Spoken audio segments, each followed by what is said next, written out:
The satisfying sound of popping bubble wrap, how cats try to fit into tiny spaces, and my husband.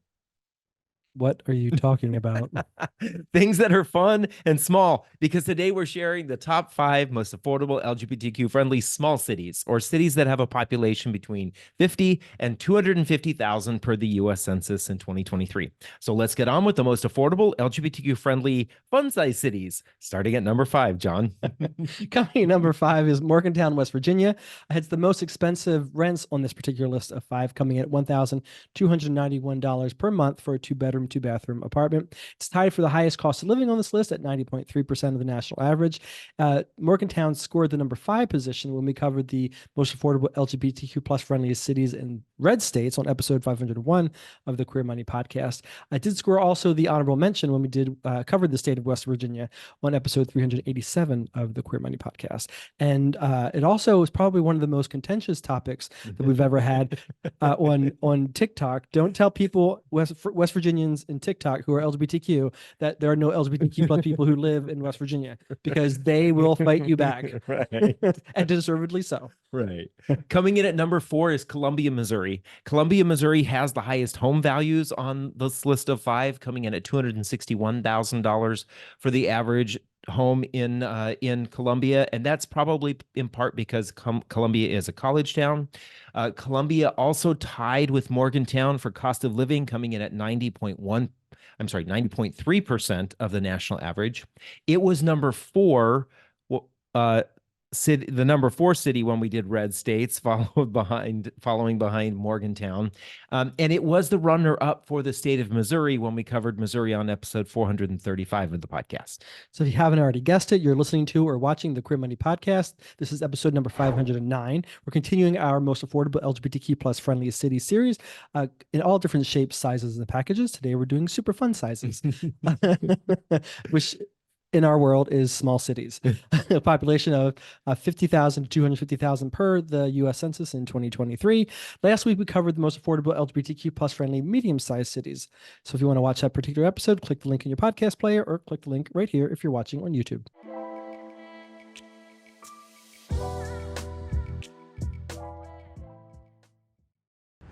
The mission of Queer Money is to financially empower the LGBTQ plus community. Join us in thanking Capital One for supporting that mission.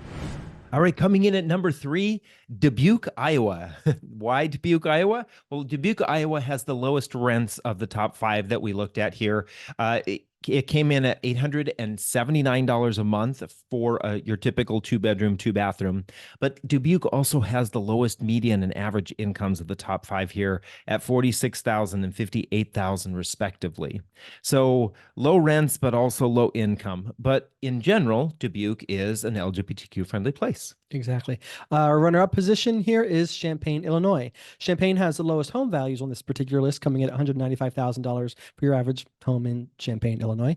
It has the highest average income at $70,000 per year, so you can kind of get the lower cost of buying a home for the slightly higher average income. It's a nice way to maybe save some money on the side.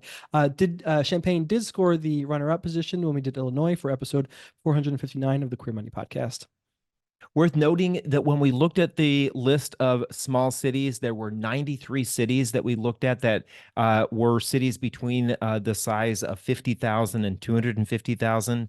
11 of those cities scored a 100 on HRC's Municipal Equality Index, which was great. And all 5 of the cities that are on this list are cities that scored a 100.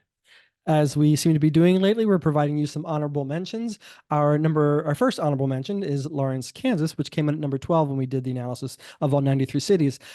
Lawrence, Kansas has middle of the road incomes, but you're lower than average cost of living, home values, and rent. So again, kind of nice little gap between what you're able to bring in and what your cost of living might be. Lawrence is, of course, the home of University of Kansas, which I believe has a bird as its mascot. Yes, the Kansas Jayhawks. There we go. Look at me knowing my sports. And of course, as David just alluded to, Lawrence scored a 100 on the Human Rights Campaign's Municipal Equality Index. Coming in at number 2 is the home of the Nittany Lions, which is pretty cool. Well, no, not coming in at number 2, but our second honorable mention, which came in at 14. Coming in at number 14, exactly. Of course, State College scored the 100 on the Human Rights Campaign's Municipal Equality Index. I can vouch for that. And then it also has some decent average and median incomes. So that's pretty cool. And then our third honorable mention, to be clear, is Provincetown, otherwise known as P-Town, coming in at number 20 in our analysis. Has a considerably more expensive cost of living there, but it has some of the highest incomes. So, kind of got to weigh the pros and cons. We have not actually been there together yet.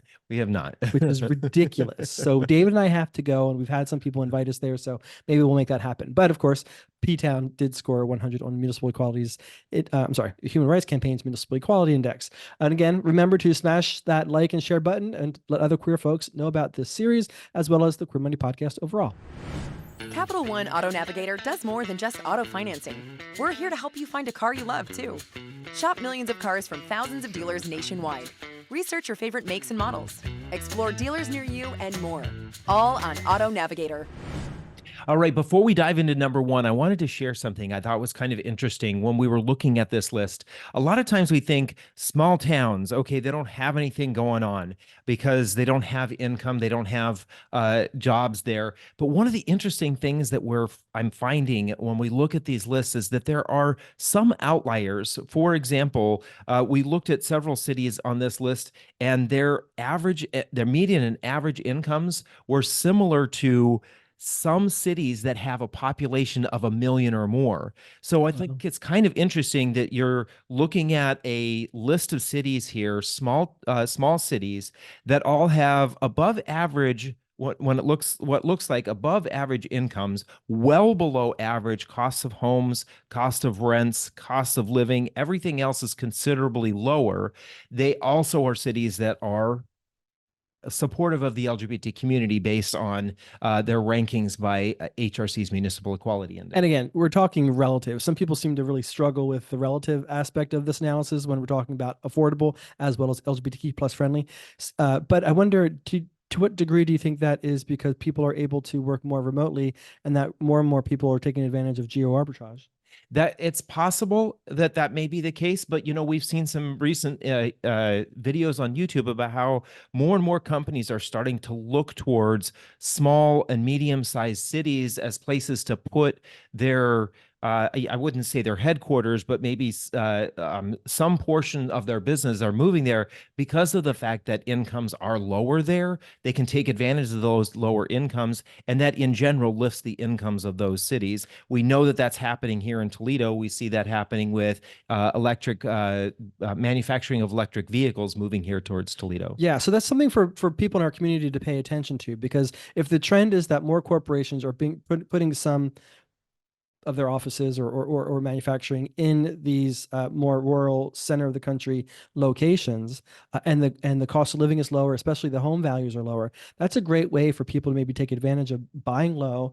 And if they live there for 10, 20, 30 years, able to take advantage of what should be consistent appreciation over time, more money to pad your retirement for when you want to then maybe move to Palm Springs or somewhere in Europe, whatever the case may be. You just have that much more money. So what I think of this analysis is able to provide people in the long term. We're not saying move to Racine, Wisconsin necessarily, or move to Provincetown, Massachusetts, but look at all the data together and kind of see what are the trends and what is going to fit your lifestyle and your needs, maybe more so than what the general recommendations are for the community. Yeah, and John just gave away our number 1 spot. Oops. That's okay. Racine, Wisconsin comes in at number 1. Why? Because it does have the lowest cost of living of the cities that we looked at here in the top 5. It came in at 80.4% of the national average, significantly lower. The nice thing is Racine is tucked between